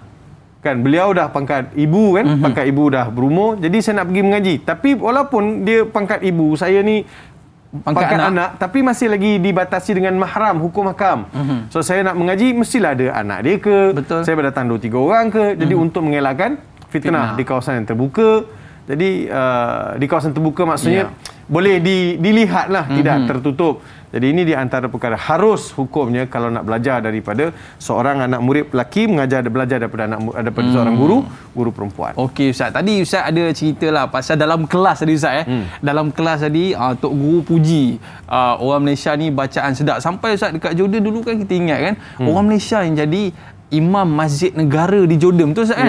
Orang Malaysia yang jadi imam sebab bacaan orang Malaysia ni memang orang kata menepati cita rasa lah orang kata kan. Tapi sayangnya mungkin ada sebahagian mereka tu yang tak berapa faham daripada ayat suci Quran ni. Jadi sahabat kita ni Pak Suli Romli ni nak tanya satu soalan, apakah perbezaan dan kelebihan belajar mengajar dan mentadabbur Al-Quran? Adakah Al-Quran hanya boleh diajar oleh mereka yang ada sijil dalam bidangnya tanpa mengambil kira pengalaman dan kefasihan? Mohon pencerahan Ustaz, terima kasih. Tadi ada sebut mentadabbur tu Ustaz. Adakah kita setakat baca saja ataupun kena tadabbur juga ni Ustaz? Ya, bagi saya dalam hadis dan juga seperti yang disyarahkan oleh para sarjana Islam, khairukum man ta'allama al-Qur'ana wa 'allamahu, dia belajar dan mengajar. Dia seorang yang belajar membaca Al-Quran dan mempelajari ma'anil Quran, makna-makna Al-Quran dan juga tafsir Al-Quran, tadabbur Al-Quran. Bila dia mengajar pada orang lain, dia mengajar juga tajwid, dia tilawatul Quran wa tadabburul Quran. Maksudnya mengajar tilawah dan mengajar tadabbur Al-Quran. Maksudnya dia fahamkan juga dari sudut tafsirannya. Maksud-maksud yang ada. Jadi selain daripada kita belajar membaca saja, kita juga hendaklah ada proses memahami apa yang kita baca. Kembali balik pada soalan Pak Suromli tadi. Pak Suromli tanya, mesti orang ada sijil ke Ustaz? Ada tauliah tak? Ada tauliah tak? Jadi kita kata begini, dia adalah hukum dunia dari sudut tauliah, dari sudut sijil. Itu adalah ketetapan-ketetapan pihak berkuasa untuk memastikan ilmu yang disampaikan adalah diambil daripada orang yang berautoriti, orang yang disahkan kemampuan dan juga kredibiliti ilmunya. Dah dilihatlah. Maksudnya ada sijil, bukan nak uji sangat pun. At least bila Aiman datang, saya nak buka kelas tafsir, saya kena ada tauliah, saya tak boleh mengajar secara begitu. So bila saya ambil tauliah, saya akan dilihat sijil-sijil dan apa. Dan maksudnya kebolehan saya dalam menyampaikan ilmu, pertamanya untuk mengelakkan daripada tersebarnya ilmu yang selain daripada yang ditetapkan oleh pihak pemerintah negeri. Kan mestilah menepati ajaran Ahlussunnah wal Jamaah, mazhab Syafi'i, dan semua perkara itu perlu diambil kira. Tiba-tiba kita bagi dia ngajar pula mazhab lain, ataupun ajaran pemikiran lain, tafsiran-tafsiran yang terpesong. Itu penting. Dan saya juga khawatir sekiranya ada orang mengajar tafsir, orang yang tak ada latar belakang bahasa Arab. Kita kena ingat, saudara dan saudari para penonton sekalian, di antara perkara yang kita selalu terima aduan di Jabatan Agama Islam Negeri, terutamanya di JAIS, ialah bila ajaran sesat ini berkembang dengan menggunakan ayat-ayat Al-Quran, dengan guru dia mentafsirkan ayat-ayat Quran mengikut pahaman dia, sedangkan dia tidak menepati kehendak falsafah, kehendak apa yang disebut sebagai disiplin tafsir. Saya tuan-tuan, bila nak menjadi seorang yang dalam bidang tafsir, kan, bila belajar dekat Malaysia, belajar dekat first degree saya kat Jordan, master saya bawa dekat Malaysia, PhD saya bawa kat Jordan balik dalam bidang tafsir. Bila saya masuk bidang tafsir ni, saya baru nampak, ya Allah ya Rabbi ya Karim, bukan senang nak jadi seorang ahli tafsir. Kita kena tahu athar dilalat, kita kena tahu dilalatul lughah, kita kena tahu balaghah, kita kena tahu mufradat, kita kena tahu asbabun nuzul, kita kena tahu ikhtilaful ulama fi tafsir, kita kena tahu qiraat. macam-macam kita kena tahu untuk membolehkan saya ni menggelarkan diri saya sebagai seorang yang berkelulusan bidang tafsir. Dia punya asuhan tu, dia punya gilapan itu sangat penting. Kalau tidak, macam mana saya nak cakap tafsir? Saya nak cakap satu perkara mengenai ayat-ayat Allah Subhanahu wa taala. Sebab itu Ibn Abbas sebut, man takallama fil Qur'ani bighairi ilmin falyatabawa maq'adahu minan nar. Sesiapa yang bercakap mengenai tafsir tanpa ada ilmu, maka disediakan tempat di dalam neraka. Jadi kita pun kena berhati-hati. Saya tidak ada isu kalau seorang itu memang pakar bidang dan juga ada kebolehan dan ada bukti bahawa dia ni dari ambil sumber daripada tempat yang betul untuk mengajar. Okey, yang penting sekali kita duduk dan kita belajar, Ustaz. Bila kita belajar baru kita boleh mengajar. Itu step dia Ustaz kata tadi. Betul. Baik, para penonton, kita nak dengarlah Ustaz baca Quran lagi. Para penonton nak dengar tak? Nak dengar lagi lah Ustaz. Tapi kita dah tamat dah di TV3. Para penonton yang nak dengar Ustaz baca Quran, kita sambung selepas ni di TV9. Jangan ke mana-mana para penonton, teruskan kesetiaan bersama dengan kami. Kita berehat seketika, tanyalah Ustaz, biar tahu jangan keliru.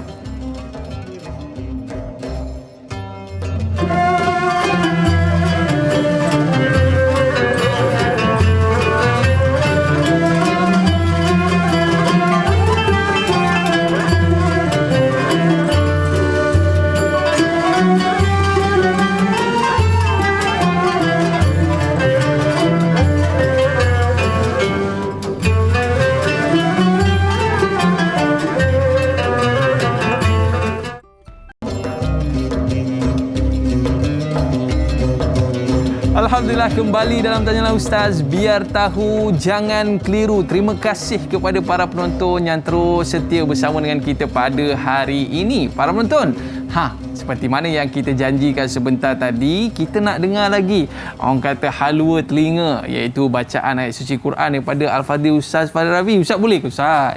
Boleh. Ni makcik ni tertunggu-tunggu daripada tadi. Bilalah Ustaz boleh ngaji lagi. Okey, silakan Kita Ustaz. sambung lagi daripada surah Al-Muzammil sikit dalam 4-5 ayat. Boleh? Boleh Ustaz, Surah silakan. Muzammil, sambung boleh? A'udzu billahi minasy syaithanir rajim. Bismillahirrahmanirrahim.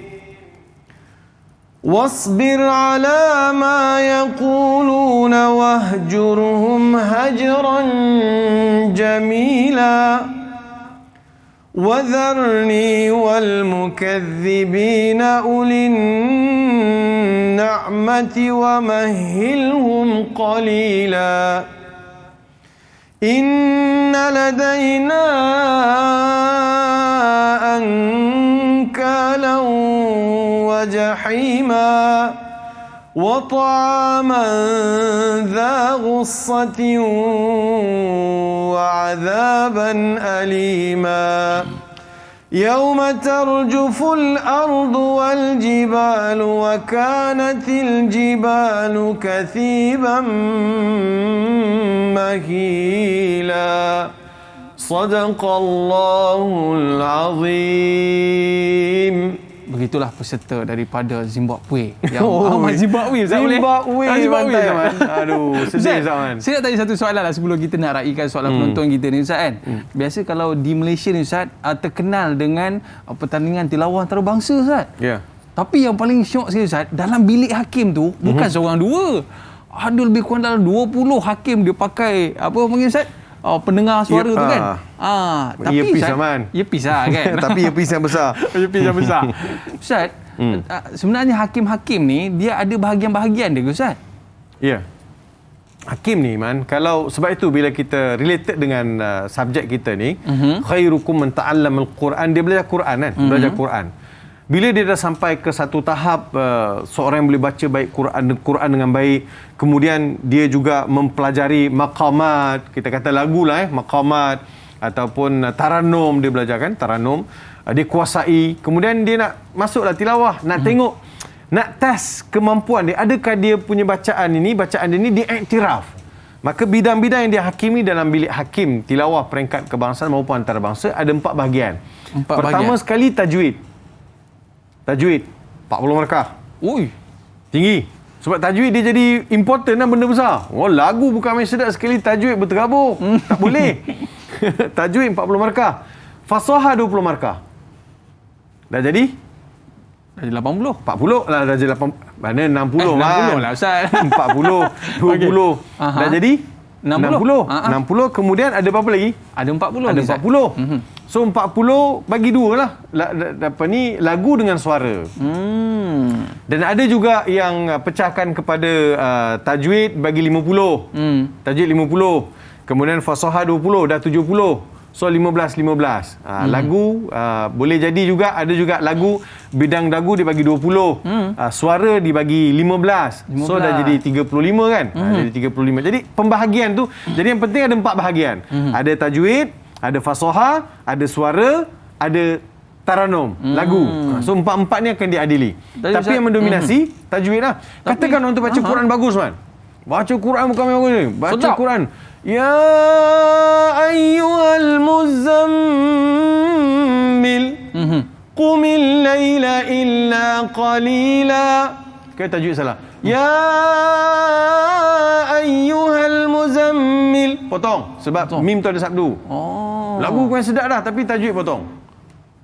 Tajwid potong. Lepas tu muzammil. Lama pula. Potong juga. Potong lagi. Potong juga. Sedap dah. Kita dengar, oi sedap dia bacakan. Ya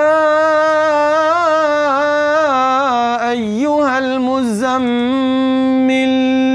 Oh, ada panjang pula ujung tu. Kan? Kita kata sedap dah.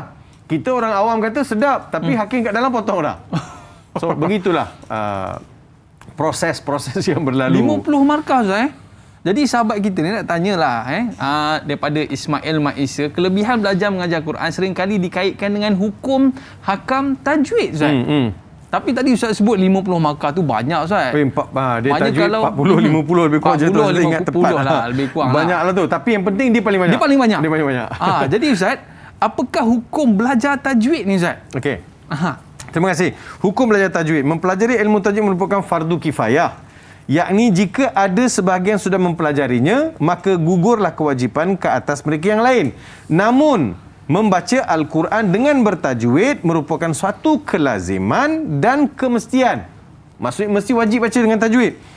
Dengan kata lain, sesiapa yang tidak menjaga tajwid ketika membaca Al-Quran, maka berdosalah dia.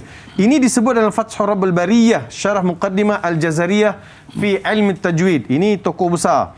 Maksudnya Imam Jazari berpendapat. Namun ulama' masa kini memperincikan lebih lagi kepada wajib syar'i dan wajib sina'i. Wajib syar'i dengan wajib sina'i. Wajib syar'i di sini adalah kewajipan mempelajari asas tajwid yang jika ditinggalkan boleh membawa kepada perubahan makna atau kerosakan pada makna. Adapun wajib sina'i pula adalah apa yang diwajibkan ke atas ahli ilmu tersebut untuk menyempurnakan lagi bacaan Al-Quran. Dan ia adalah seperti mana disebut oleh para ulama dalam kitab-kitab ilmu tajwid seperti idgham, ikhfa dan sebagainya. Dan jenis ini jika ia tinggalkan daripada bacanya tidaklah berdosa. Ini juga disebut oleh dalam kitab Mawsu' Al-Kuwaitiyah.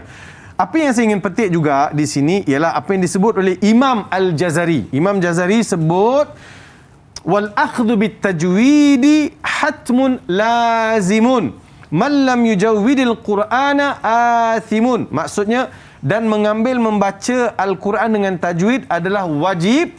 Barang siapa yang tidak memperelokkan Al-Quran bacaannya, maka ia berdosa. Maksudnya belajar tajwid itu, membaca Al-Quran dengan bertajwid itu adalah wajib. Sebab itu dibagikan kepada wajib syar'i dengan wajib sina'i.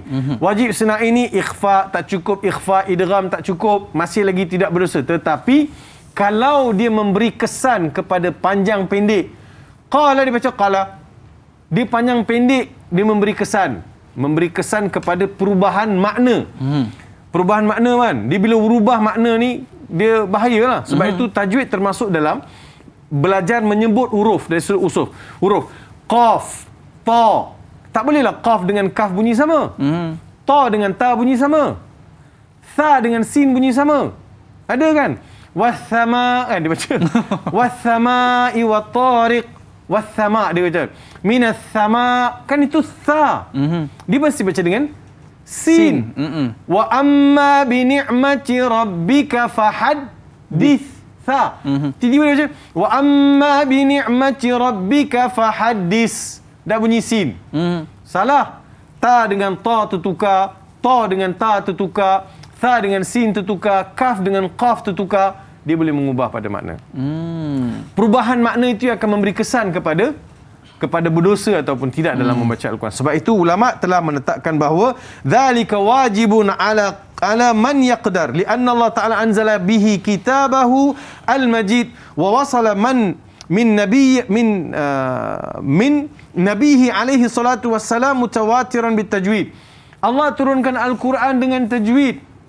Ini disebut oleh Imam Jazari, wa man lam yusahhih al-Quran ay man lam yusahhih al-Quran ma qudratihi ala dhalika fa huwa athimun asin. Ini Imam Jazari sebut. Quran diturunkan dengan bertajwid. Kitabnya disampaikan kepada kita oleh Nabi Muhammad sallallahu alaihi wasallam bertajwid. Kan ingat dalam peristiwa Nabi sallallahu alaihi wasallam pergi pada tahun pembukaan kota Mekah. Turun surah Al-Fathu ataupun sebelum, minta maaf, Nabi nak masuk Mekah tak boleh. Dihalau balik, Nabi keluar, Allah turunkan surah Al-Fath. Inna fatahna laka fathan mubina. Nabi baca surah Al-Fath tu dengan suara yang nyaring, dengan tajwid. Jadi sahabat-sahabat dengar, merekodkan perkara tersebut. Jadi ini membuktikan bahawa wajib mempelajari tajwid dan wajib juga membaca Al-Quran bertajwid. Saya confuse Ustaz. Saya confuse sikit. Mungkin para penonton pun ada confuse sikit Ustaz. Sebab belajar Quran tak wajib, tapi baca Quran wajib ikut tajwid. Maknanya nak tak nak kena belajar juga. Kena belajar.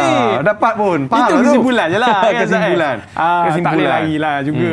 Maknanya kalau ada kelas-kelas pengajian dekat tempat-tempat dekat-dekat dengan rumah tu pergi. Sebab pun walaupun kalau kita faham belajar tajwid tak wajib, tapi baca Quran wajib kena ikut tajwid. Ini kaedah sesuai dengan kaedah usul fiqh. Dia kata ma la yatimul wajibu bihi fa huwa wajibun. Solat itu wajib. Wuduk takkan tak wajib. Takkan tak wajib lah. Jadi wuduk tu wajib. Jadi dia mengikut antara satu sama lain. Kalau saya baca Quran tu mesti bertajwid, maka belajarlah. Saya kena belajar supaya saya boleh memenuhi bacaan saya bertajwid. Tapi wakaf ibtidak tu dikira tajwid juga ke Ustaz? Termasuk dalam fasahah. Termasuk dalam fasahah waqaf ibtidak. Di mana saya nak berhenti? Kan cuba contoh kan. Dalam surah Yusuf, dalam surah Yusuf, wa idh qala Yusuf li abihi ya abati inni ra'aitu ahada asyara kawkaba. Itu tempat yang selamat. Inni ra'aitu ahada asyara, 11 bulan dan bintang, maksudnya 11 planet lah kita kata. Ahada asyara kawkaba. Tiba-tiba dia baca wa idh qala Yusuf li abihi ya abati inni ra'aitu ahad. Satu pula. 11. Dia satu. Kan? Dia sudah salah berhenti. Wakafnya sudah salah. Rosa tak makna? Rosa makna. Jadi begitulah seterusnya. Sebab itu dia ada wakaf ikhtiari, dia ada wakaf intizari, dia ada wakaf ittirari. Dia ada wakaf tam, dia ada wakaf lazim, dia ada wakaf jaiz. Jadi wakaf-wakaf ni kita kena faham. Tapi kalau lama ni ada satu keadaan, tapi saya nak sebut juga, ada orang ni jenis semput baca. Kan dia semput, dia baca pendek nafas dia, pendek nafas dia kan. Kadang siratal ladzina an'amta alaihim, curi nafas tu haram. Curi nafas haram. Jadi siratal ladzina an'amt, kalau nafas tak sampai, walaupun bagi orang awam belajar tajwid tak boleh berhenti kat situ. Tapi disebabkan dia ni memang jenis semput, nafas pendek, tak tahu usus dia sempit ke tak tahu. Jadi ada orang macam tu, mungkin dia lemak, dia ada lelah, jadi semput nafas dia kan. Siratal ladzina an'amta, tak sampai, jadi berhenti. Siratal ladzina an'amt, berhenti kat situ. Bagilah peluang. Dia panggil waqaf ittirari. Daripada dia curi nafas, baik dia berhenti. Semput. Jadi Allah bagi jalan keluar. Cuma takkanlah pendek macam tu kan. Pendek sebab sangat. itu kalau pagi-pagi baca ni nafas kita okey lagi, sebab kita tak belasah lagi otot canai. Kita tak belasah lagi otot tarik. So ruang perut kita kosong. Belum lagi kan? Belum lagi. Kalau baca sekarang 2 baris 1 nafas tak ada hal. Tapi lepas makan otot canai kuping, 1 baris 2 kali kena kerat. Jadi wakaf ibtidak juga termasuk di dalam ilmu tajwid yang perlu belajar, perlu ada kemahiran. Kejap lagi selepas rehat saya akan bagi kaedah mudah untuk wakaf ibtidak. Kaedah mudah untuk wakaf ibtidak. Nak tahu ke makcik? Jangan ke mana-mana, relax dulu kejap lagi baru sidai kain Kita berehat seketika, kembali selepas ini Tanyalah Ustaz biar tahu, jangan keliru.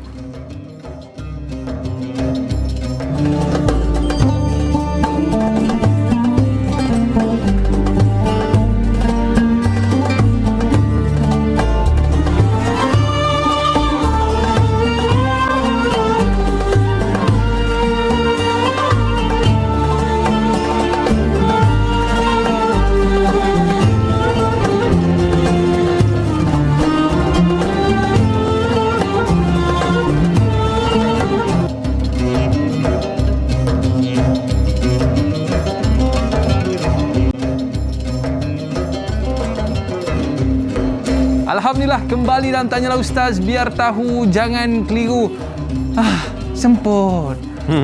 Maklumlah Ustaz ya. Kadang-kadang ada setengah orang tu dia nafas pendek Ustaz. Ada kaedah ke macam mana kita nak tahu akad tidak ni? Kalau Ustaz tahu maksud tak apalah. Ni ada kita ni tak berapa faham lah maksudnya nak wakaf di mana tu Ustaz. Kaedah mudah wow. Wow ni biasa datang dan. Kan? Kita saya baca huwallazi ba'atha fil ummiyina rasulan minhum yatlu alaihim ayati. Ada waw lepas tu. Wa yuzakkihim wa yuallimuhumul kitaba wal hikmah. Jadi setiap kali kita jumpa tengok, sebab itu salah satu kaedah yang lain juga, kita kena perhatikan ayat tu, di mana saya nak berhenti, di mana saya nak mula. Tengok dulu. Okey, kat sini saya boleh berhenti. Jadi saya targetlah baca, berhenti kat situ. Sebelum waw, berhenti. Sebelum fa, boleh berhenti. Sebelum summa ni maksudnya adbara. Summa kan? Summa kemudian. Maknanya penyambung lah Ustaz. Penyambung lah tu. Kemudian. Jadi sebelum ayat kemudian tu dia sempurna dah. Lepas tu kita ambil dia kemudian. Jadi ini di antara kaedah-kaedah yang mudah. Fa, salah satu lagi fa. Fa kan? Maksud dia Ustaz? Fa tu maka. Maka. Jadi fa, sebelum fa kita boleh berhenti. Jadi kita ambil maka. Jadi jangan berhenti kat maka. Maka apa? Sebab ada juga yang berhenti dekat hatta. Hatta sehingga apa? Ala, berhenti kat ala, di atas. Tak boleh. Itu berhenti yang merosakkan makna. Kalau orang dengar, kalau dia merosakkan makna, kalau orang awam mungkin tak faham. Tapi kalau orang faham, dia bukan isu orang faham tak faham, tetapi menggambarkan kesempurnaan adaul Quran. Macam mana you baca Al-Quran tu. Adapun kaedah-kaedah lain, wakaf tidak, kita pun ada di situ sili, sad, lam kan. Sili maksudnya sambung itu lebih aula daripada berhenti. Qili, sili maksud sambung lebih aula. Kalau qili, qaf, lam yang macam bengkok tu, itu berhenti lebih aula. Ada huruf jim, dia panggil wakaf Jibril. Ada yang kata wakaf jaiz. Itu wakaf. Kemudian kita ada mim, dia panggil wakaf mutlak. Wakaf mutlak, mesti berhenti kat situ. Wakaf mutlak ada mim kecil. Dia jangan terkeliru pula mim kecil dengan iklab. Mim, takut orang keliru. Dia kata, ni mim kecil boleh berhenti kot. Tak, kalau mim kecil tu, kalau iklab tu, mim tu dekat ba dengan nun tu. Dekat bawah. Kalau yang wakaf tu dekat atas biasa, atas ayat, dekat atas di bubuh. Dia tak dekat bawah.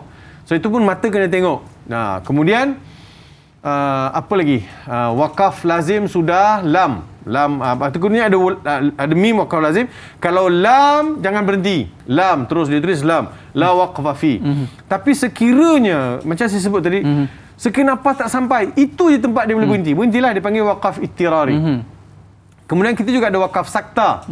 Sakta ni ada sakta ni maksudnya dia ada sin kecil tu sakta. Bal rana ala qulubihim. Sakta itu adalah diberhentikan tanpa putus nafas.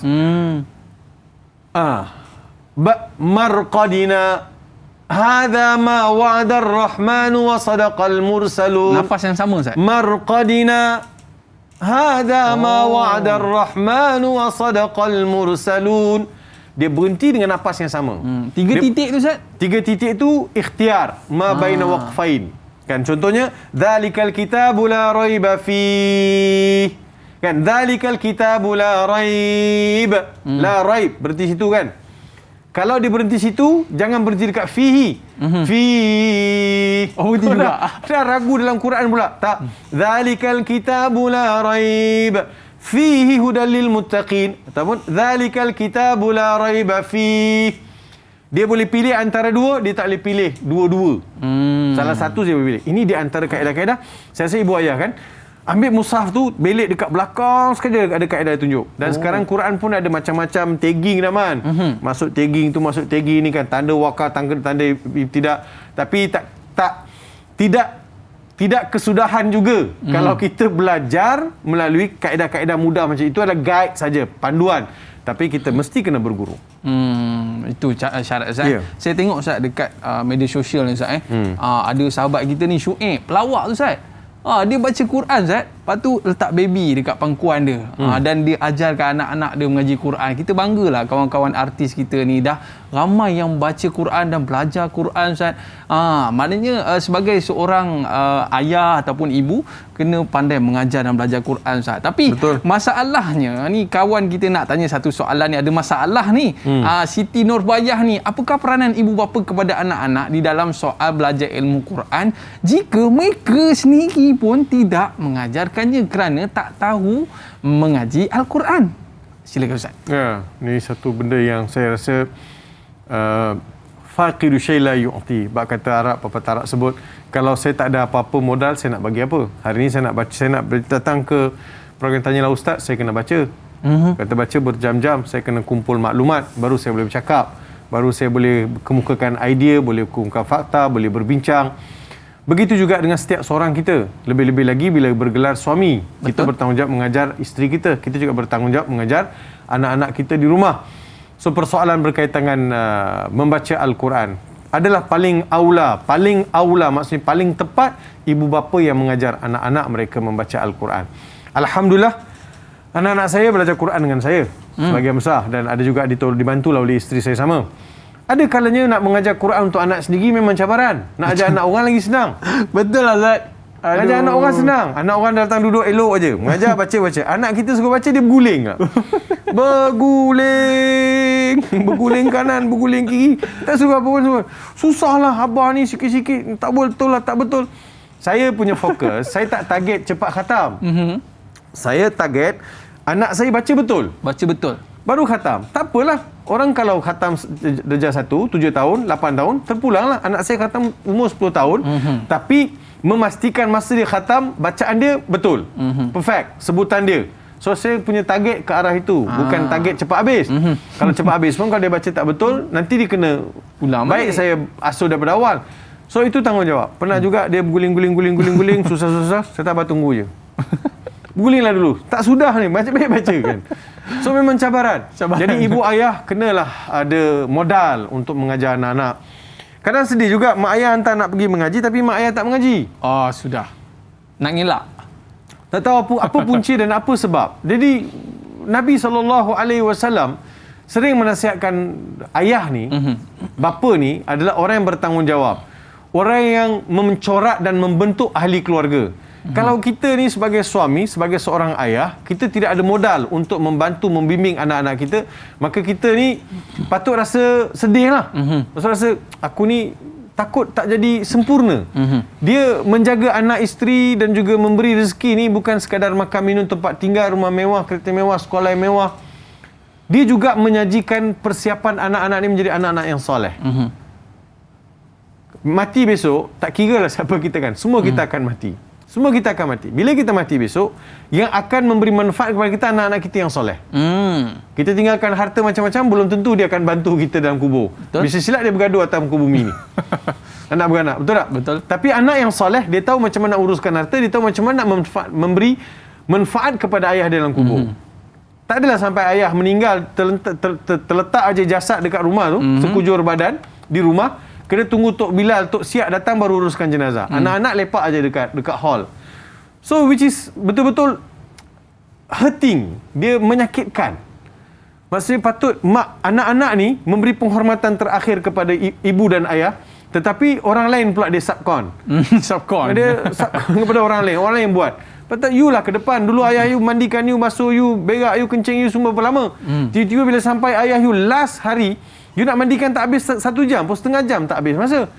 You nak mandikan itu pun you nak bagi subkon, you nak bersuruh orang buat. Di mana jasa you pada ayah yang membesarkan you. Maknanya tak terlambat lagi Ustaz So maksudnya itu dah lanjut sikit nak ceritakan. Tapi yang penting ibu ayah kena belajar. Ayah tak terlewat, pergi kelas, mengaji, panggil ustaz. Kalau rezeki panggil ustaz buat kelas private dekat rumah.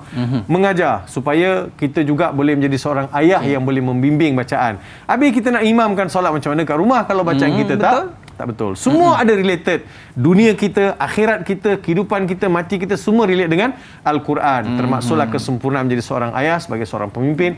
Semua kita perlu ada kekuatan Al-Quran. Okey, baik Ustaz. Sebagai last ni Ustaz last ni.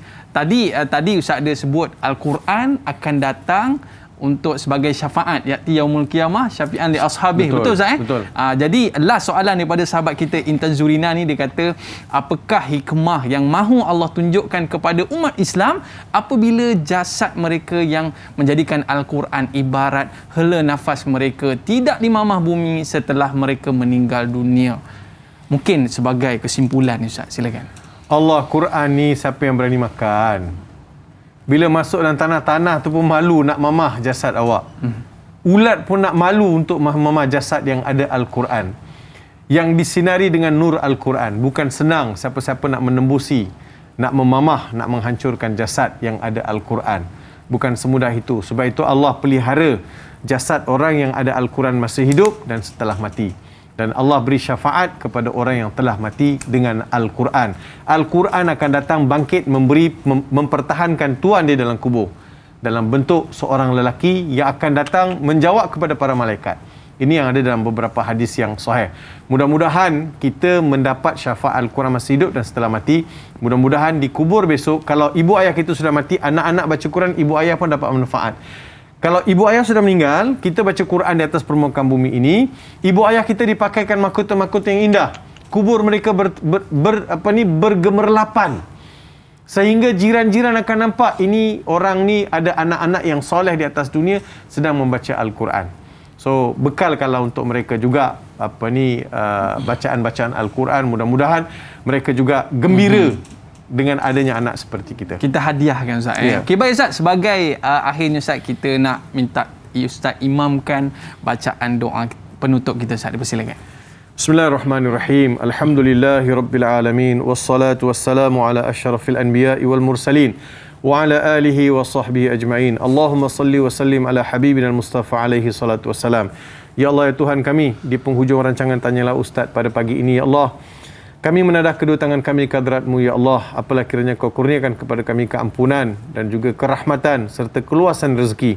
Ya Allah, ya Rahman, ya Rahim. Mudah-mudahan Al-Quran menjadi sebaik-baik kitab. Semoga Al-Quran menjadi tempat untuk kami membaca, menghayati dan juga melaksanakan dalam kehidupan kami, ya Allah. Ya Allah, ya Rahman, ya Rahim.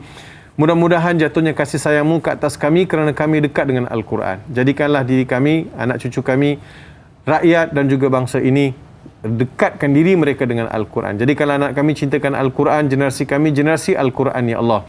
Ya Rahman, ya Rahim. Mudah-mudahan dengan Al-Quran, syafaat Al-Quran dapat diangkat pelbagai musibah dan juga penyakit daripada permukaan bumi ini, terutamanya COVID-19. Ya Allah, ya Rahman, ya Rahim. Bagi mereka yang telah kembali lebih awal daripada kami bekalkan untuk mereka syafaat Al-Quran. Mudah-mudahan Allah Subhanahu wa taala terima doa kami untuk meringankan keadaan mereka dalam alam barzakh. Rabbana zalamna anfusana wa illam taghfir lana wa tarhamna lanakunanna minal khasirin. Rabbana atina fid dunya hasanah wa fil akhirati hasanatan wa qina adzabannar. Allahumma ij'alil qur'ana hujjatan lana wa la taj'alil qur'ana hujjatan alaina ya rahmanir rahim. Rabbana atina fid dunya hasanah wa fil akhirati hasanatan wa qina adzabannar. Wa sallallahu ala sayidina Muhammad wa ala alihi wa sahbihi baraka wa sallam. Subhana rabbika rabbil izzati amma yasifun.